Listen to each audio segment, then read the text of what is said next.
Good morning dear student, কেমন আছো সবাই? আলহামদুলিল্লাহ, নিশ্চয়ই ভালো আছো। অনলাইন ক্লাসে তোমাদের স্বাগতম। আজকে তোমাদের কত নম্বর ক্লাস হচ্ছে? 27। চলো চলে যাই। আমরা আজকে একটি নতুন অধ্যায় পড়াবো, পঞ্চম অধ্যায় পরীক্ষণমূলক পদ্ধতি, অর্থাৎ কার্যকরণ সম্পর্ক প্রমাণ পদ্ধতি। ভেরি ভেরি ইম্পর্টেন্ট একটি চ্যাপ্টার এবং একটু কঠিনও বটে। আচ্ছা, আমরা প্রথমেই এখানে কার্যকরণ নীতিটা একটু ব্যাখ্যা করব। আমি কিন্তু ফার্স্ট ইয়ারে তোমাদের কার্যকরণ নীতি পড়িয়েছি, তাই না? বেইনের সংজ্ঞা পড়িয়েছি এবং বলেছি যে আমরা যত সংজ্ঞায় থাকুক না কেন, আমরা যুক্তিবিদদের বেইনের সংজ্ঞাটাকে আমরা গুরুত্বপূর্ণ বলে, মানে গ্রহণযোগ্য বলে মেনে নেব। আচ্ছা, প্রথমেই বলি কার্যকরণ নীতি অনুসারে কি বলা হয়? জগতের প্রত্যেকটা কাজের পিছনে একটি কারণ আছে। বিনা কারণে এই জগতে কোনো কিছুই ঘটে না বা কোনো কিছুই হয় না। এবং একটা কার্যের পিছনে কয়টি কারণ আছে আমরা বহুকারণবাদও পড়েছিলাম, তাই না? কিন্তু সবসময় মনে রাখতে হবে যে একটা কাজের পিছনে একটি কারণ থাকে। যদিও দেখলে মনে হয় যে একটা কাজের পিছনে অনেকগুলো কারণ আছে, আসলে এগুলো কারণে ওগুলো হচ্ছে কি সত্য। তাহলে আমরা কি বলবো? এই জগতে বিনা কারণে কোনো কিছুই ঘটে না, প্রত্যেকটা কাজের পিছনে একটি কারণ থাকে।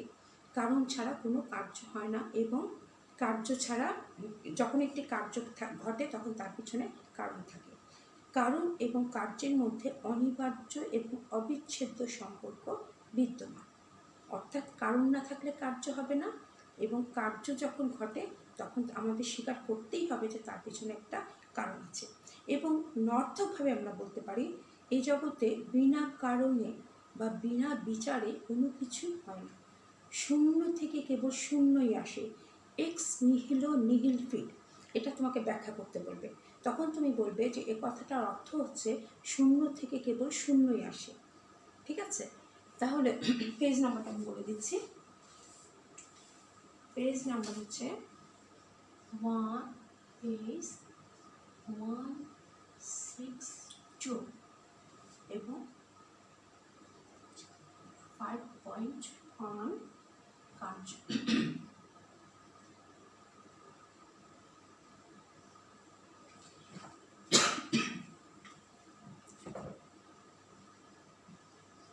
কার্য কারণ নীতি।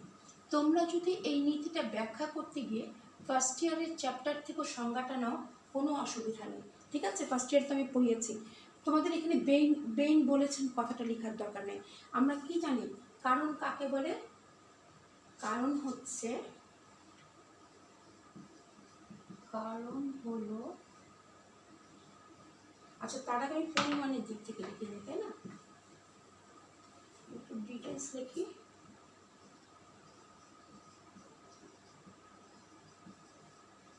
পরিমাণের দিক থেকে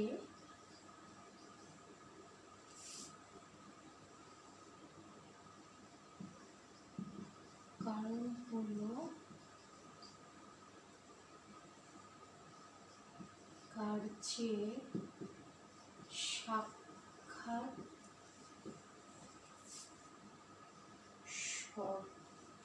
শর্তহীন অপরিবর্তনীয় পূর্ববর্তী ঘটনা। এবং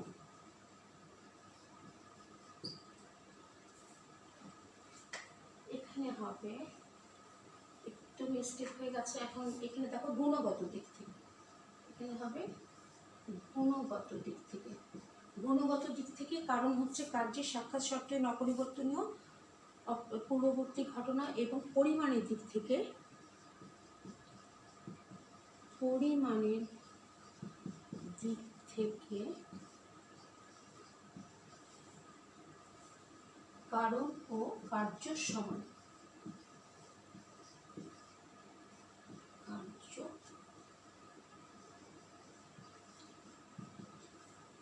আমি তোমাদের বলবো যখন কার্যকরণ নীতি একটুকু পড়বে, মানে আমাদের মেইন উদ্দেশ্য হচ্ছে কার্যকরণ সম্পর্ক প্রমাণ করা। অর্থাৎ এই প্রমাণ, 5টা প্রমাণ পদ্ধতি আছে। এগুলো যে আমরা কি করি, সেটা জানার আগে তোমাকে কার্যকারণ নীতিটা জানতে হবে। এখান থেকে কিন্তু ফার্স্ট ইয়ারের কোশ্চেন আসবে মেনলি, এবং সেকেন্ড ইয়ারে শুধু আসবে যে কার্যকারণ বলতে কী বোঝো। তখন তুমি এটা লিখবে, ওই চ্যাপ্টারে চলে যাবে। ফার্স্ট ইয়ারে কোন অধ্যায় পড়েছিলাম? সপ্তম অধ্যায় আমরা। যে কারণ হচ্ছে, আমরা দুই দিক থেকে কারণকে বিশ্লেষণ করেছে। গুণের দিক থেকে হচ্ছে কার্যের সাক্ষাৎ, সাক্ষাৎ মানে হচ্ছে ঠিক আগ মুহূর্তে, শর্তহীন যেখানে কোনো শর্ত থাকবে না। অপরিবর্তনীয় মানে হচ্ছে পরিবর্তনশীল হতে পারবে না। পূর্ববর্তী ঘটনা, অর্থাৎ কারণটাকে হতে হবে কার্যের ঠিক আগ মুহূর্তে অপরিবর্তনীয় পূর্ববর্তী ঘটনা। এটা হচ্ছে গুণের দিক থেকে। এবং পরিমাণের দিক থেকে কারণ ও কার্য সমান, অর্থাৎ একটা বস্তুর মধ্যে যে পরিমাণ কারণ থাকবে ঠিক সেই পরিমাণে কার্য হবে। ঠিক একটা শক্তির ক্ষেত্রেও কার্য এবং কারণ সমান। আমি তোমাদের বস্তুর নিত্যতার শক্তি এবং আরেকটা কি হচ্ছে কারণ ও কার্য সমান পরিমাণের দিকে, একটা হচ্ছে শক্তির নিত্যতার শক্তি, বস্তু এবং শক্তি যে সূত্র দুটো, ওটা ফার্স্ট ইয়ারে আমি পড়িয়ে দিয়েছি, ওটা সপ্তম অধ্যায় থেকে তোমরা আবার রিপিট করে নেবে, ঠিক আছে? এখানে শুধু এটা লিখবে যে একটা বস্তুর মধ্যে যে পরিমাণ কারণ থাকে ঠিক সে পরিমাণ কার্য থাকে। ঠিক শক্তি কোনো এই জগতে শক্তি কোনো ধ্বংস হয় না, লয় নেই। শক্তি দুই প্রকার মনে আছে, একটা হচ্ছে গতি শক্তি আর একটা হচ্ছে সুপ্ত শক্তি। কখনো কখনো শক্তিটা কি হয়, সুপ্ত হয়ে যায়, সেটাকে আবার কি করতে হয়, গতি শক্তিতে পরিচালিত হয়, কিন্তু শক্তি কখনো ধ্বংস হয় না। তাহলে সূত্রটা পড়লেই তোমরা বুঝতে পারবে। আর কারণ এবং কীভাবে পড়িয়েছিলাম, বস্তু নিত্যতা, বস্তু হচ্ছে পরিমাণের দিক থেকে কি হয়, একটা ধরো মাটি দিয়ে একজন একটা কি তৈরি করলো, পুতুল তৈরি করলো। এখন পুতুলটাকে, সেই মাটির পুতুলটাকে যে পরিমাণ মাটি দিয়ে সেই পুতুলটা তৈরি করেছিল, পুতুলটা ভাঙার পরেও আমরা ঠিক সেই পরিমাণ মাটি পাবো, অর্থাৎ সেই পরিমাণ বস্তুটাই পাবো। তাহলে আমাদের মেইন উদ্দেশ্য হচ্ছে গুণের দিক থেকে এমসিকিউতে যদি আসে, যদি তোমাদেরকে শুধুমাত্র বলে পরিমাণের দিক থেকে কি, তাহলে পরিমাণের দিক থেকে সমান এইটুকু লিখলেই চলবে। আর যদি বলে গুণের দিক থেকে কি, তখন এইটুকু লিখলে চলবে। আর যদি বলে শুধু কারণ বলতে কি বোঝো, তখন তোমাকে সম্পূর্ণটা লিখতে হবে। এটা হচ্ছে কারণের অ্যান্সার, ঠিক আছে? আচ্ছা, এখানে বলছে যে কার্যকারণ বস্তুর নিত্যতা নীতি এবং শক্তির নিত্যতা নীতির মধ্য দিয়ে কারণের পরিমাণগত দিক পরিলক্ষিত হয়। কার্যকারণ নীতি বিশ্লেষণ করে 4টি মৌলিক দিক পাওয়া যায়। তাহলে তুমি বলবে কার্যকারণ নীতি বিশ্লেষণ করলে 4টা মৌলিক দিক পাওয়া যাচ্ছে। এক হচ্ছে অভিন্ন অবস্থায় কারণ থেকে অভিন্ন কার্য সংগঠিত হয়।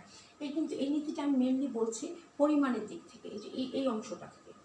আমরা এই 4টার ফ্যালাসি যে হয় আমরা পড়ে ফেলেছিলাম, তাই না?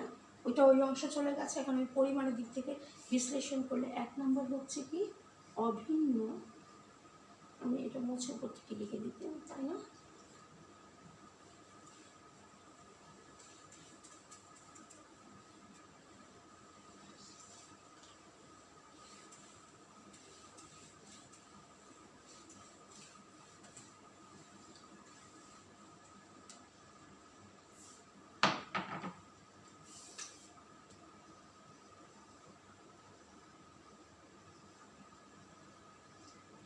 অভিন্ন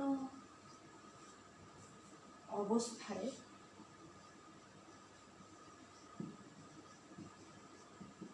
কারণ থেকে অভিন্ন কার্য সংগঠিত, অভিন্ন কার্য সংগঠিত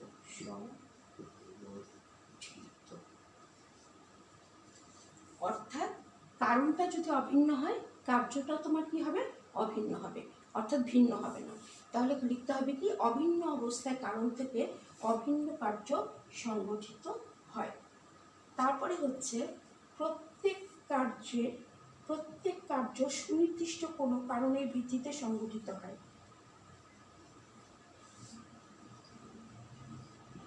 প্রত্যেক কার্য সুনির্দিষ্ট কোনো কারণের ভিত্তিতে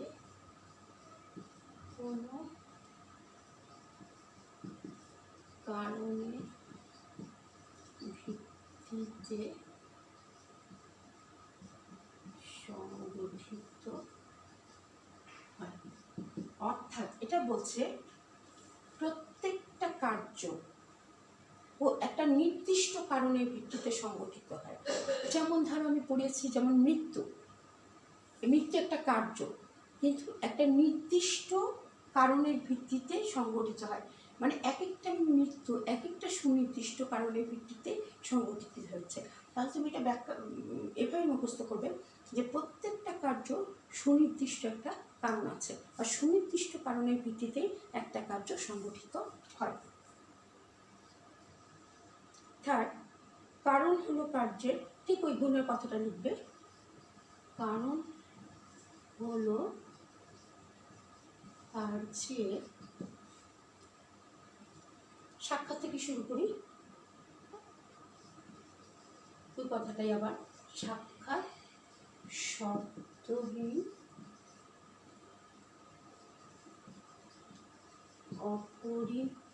অপরিবর্তনীয় পূর্ববর্তী হবে। আচ্ছা, ঘ হচ্ছে পরিমাণগত দিক থেকে, এটা বেশি এমসিকিউতে আসে, পরিমাণগত দিক থেকে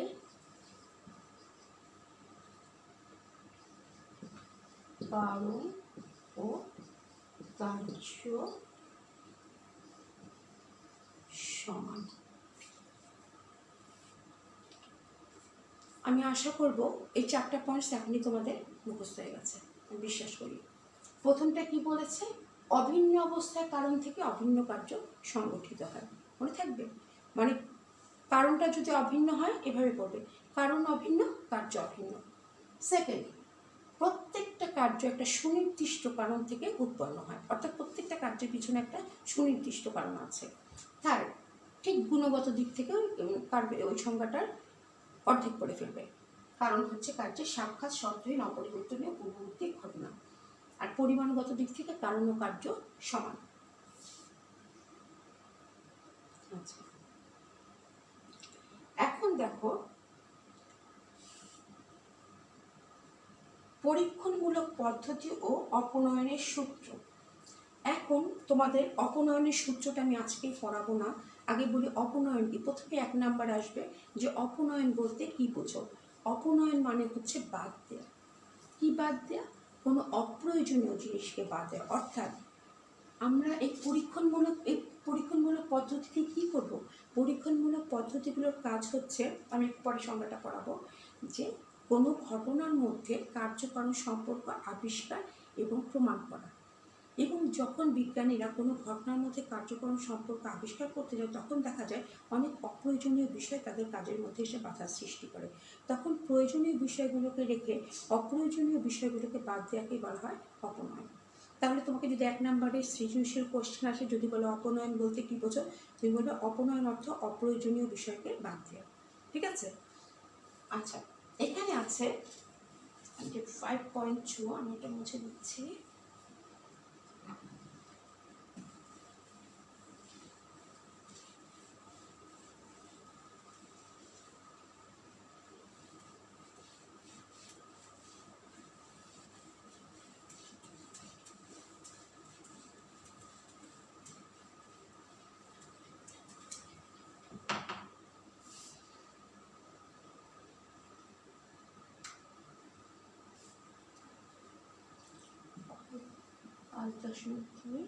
পেজ নাম্বার হচ্ছে 163।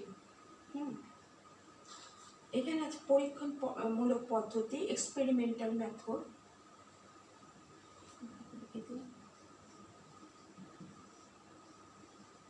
পরীক্ষণমূলক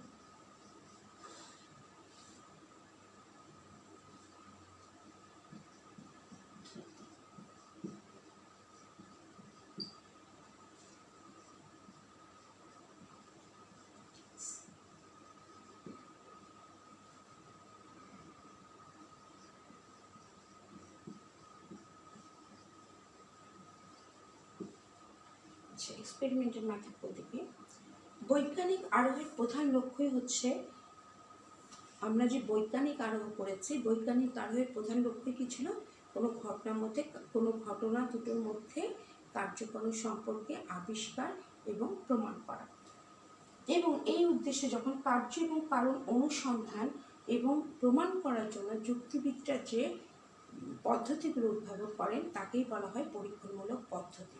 তাহলে তোমাকে যখন 2 নম্বরে একটা কোশ্চেন আসবে, পরীক্ষণমূলক পদ্ধতি বলতে কী বোঝো? কী বলবে?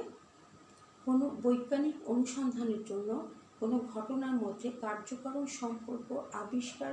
প্রথম অংশ যদি ভুলে যাও তাহলে এভাবে বলো, দুটো ঘটনার মধ্যে কার্যকরণ সম্পর্ক আবিষ্কার। প্রথমে বলবে কিন্তু আবিষ্কার, তারপরে বলবে প্রমাণ। আর আগে যদি প্রমাণ বলার পরে আবিষ্কার বলে 0 পাবে। কার্যকরণ সম্পর্ক আবিষ্কার এবং প্রমাণ করার জন্য যুক্তিবিদগণ যে পদ্ধতিগুলোর কথা বলেন তাকেই বলা হয় পরীক্ষণমূলক পদ্ধতি। তারপর কি বলছে, এই পদ্ধতি কেবল পরীক্ষণের উপর নির্ভর করে না। আরেকটা মনে রেখো কথা, এটাকে তোমাকে একটা কোশ্চেন করবে, এটা কি শুধু পরীক্ষণমূলক পদ্ধতি? একে পরীক্ষণমূলক পদ্ধতি বলা হলে এটি শুধু পরীক্ষণের উপর ডিপেন্ড করে না, এটি নিরীক্ষণের উপরেও ডিপেন্ড করে। আচ্ছা, কোনো ঘটনার মধ্যে কার্যকরণ সম্পর্ক আবিষ্কার করার জন্য বেকন 3টি পদ্ধতির কথা বলেন। তাহলে মনে রেখো, পেজ নাম্বার 163-তে দেওয়া আছে ডিটেলস। যুক্তিবিদ বেকন 3টা পদ্ধতির কথা বলেন, কিন্তু পরবর্তীতে যুক্তিবিদ মিল 5টি পদ্ধতির কথা বলেন। তাহলে আমাদেরকে যখন জিজ্ঞেস করবে পরীক্ষণমূলক পদ্ধতি কয় প্রকার, আমরা কী বলবো? আমরা মিলেরটাই বলবো, 5 প্রকার। যদি একদম নির্দিষ্ট করে দেয় যে বেইন কয়টা বলেছেন, তখন বলবে বেইন বলেছেন 3টা, মিল বলেছেন 5টা। সরাসরি অ্যান্সার হবে আমাদের 5টি, মনে থাকবে। আচ্ছা, এখন হচ্ছে 5টা পদ্ধতির মধ্যে 1 নাম্বার হচ্ছে নাম্বার 1 অন্বয়ী পদ্ধতি। অন্বয়ী পদ্ধতি এটা হচ্ছে দ্য মেথড অফ এগ্রিমেন্ট।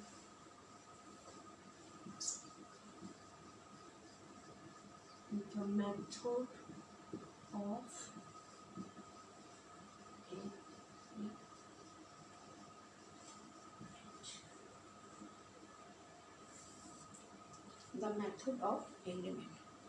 আচ্ছা, অন্বয়ী পদ্ধতি। তোমরা এটা বইটা খুললে 5টা পদ্ধতি পেয়ে যাবে। আমি একসাথে এখন 5টা পদ্ধতি লিখলাম না, আমি একটা একটা করে পদ্ধতি পড়াই, একটা একটা করে মনে রাখো, ঠিক আছে? প্রথমেই আজকে আমরা একটু টাচ করব অন্বয়ী পদ্ধতি। তার আগে দেখো কি বলছে, অপনয়নের সূত্র। আমি এখন অপনয়নের সূত্র ইন্ডিভিজুয়ালি পড়াবো না, প্রত্যেকটা পদ্ধতি যখন পড়াবো তখন অপনয়নের সূত্রটা সাথে সাথে পড়িয়ে দিব, ঠিক আছে? তাহলে তোমাদেরকে এই প্রশ্ন 5টা উত্তর তোমাদের অবশ্যই নোটস করতে হবে, কেননা ছড়িয়ে ছিটিয়ে আছে এক একটা এক এক জায়গায়। আমরা পড়ে যাবো এখন সরাসরি 165 পেজে অন্বয়ী পদ্ধতিতে। প্রথমেই দেওয়া আছে প্রকৃতির সুবিধা অসুবিধা। আমরা প্রথমে সুবিধা অসুবিধা করবো না। পেজ নাম্বার হচ্ছে অন্বয়ী পদ্ধতি, পেজ নাম্বার হচ্ছে 165। আচ্ছা, প্রথমে একটা কোশ্চেন আসবে, অন্বয় বলতে কি বোঝো? তুমি বলবে যে অন্বয় শব্দের অর্থ হচ্ছে মিল বা সাদৃশ্য। এই মিল কিন্তু সাদৃশ্য বলছি, এই মিল অর্থ কিন্তু যুক্তিবিদ মিল নয়। আবার বলছি, অন্বয় শব্দের অর্থ হচ্ছে মিল বা সাদৃশ্য, ঠিক আছে? আর এটা হচ্ছে পরীক্ষণমূলক পদ্ধতির প্রথম পদ্ধতি। এবং এই পদ্ধতিগুলো যখন তোমরা লিখবে অবশ্যই স্টেপ বাই স্টেপ লিখবে, অর্থাৎ ধারাবাহিকতাটা বজায় রাখবে। অন্বয়ী পদ্ধতির পরে হবে ব্যতিরেকি পদ্ধতি, ব্যতিরেকি পদ্ধতির পরে হবে যৌথ অন্বয়ী ব্যতিরেকি। 4th নাম্বার হচ্ছে তোমাদের সহপরিবর্তন, এবং সবার শেষটা হচ্ছে পরিশেষ পদ্ধতি। সুতরাং বলবে এটা হচ্ছে পরীক্ষণমূলক পদ্ধতির 1 নাম্বার। অন্বয়ী শব্দের অর্থ মিল। যুক্তিবিদ জেস মিল প্রবর্তিত কার্যকরণ সম্পর্ক নির্ণয়ের এটি হচ্ছে প্রথম পদ্ধতি। অন্বয়ী পদ্ধতি হচ্ছে একটি নিরীক্ষণমূলক পদ্ধতি। আচ্ছা, এখানে আমি একটু আগে তোমাদের বলেছি, যদিও এটার নাম হচ্ছে পরীক্ষণমূলক পদ্ধতি, কিন্তু একে নিরীক্ষণের পদ্ধতিও বলা হয়। এবং এই 5টা পদ্ধতির মধ্যে একমাত্র নিরীক্ষণমূলক, শুধুমাত্র নিরীক্ষণমূলক পদ্ধতি হচ্ছে কোনটি? অন্বয়ী পদ্ধতি। এখানে তোমাকে একটা কোশ্চেন বলবে, অন্বয়ী পদ্ধতিকে নিরীক্ষণের পদ্ধতি বলা হয় কেন? একটা পরে বলছি, আগে শুধু জেনে রাখো অন্বয়ী পদ্ধতি হচ্ছে একটা নিরীক্ষণের পদ্ধতি। এই পদ্ধতিতে কতগুলো দৃষ্টান্ত নিরীক্ষণ করে, তো আজকে আমরা পরীক্ষণমূলক পদ্ধতির এতটুকুই পড়লাম যে অন্বয়ী পদ্ধতি কাকে বলে, পরীক্ষণমূলক পদ্ধতি কত প্রকার ও কী কী। নেক্সট ক্লাসে আমি বাকিটা পড়িয়ে দেবো। ভালো থাকো সবাই, আল্লাহ হাফেজ।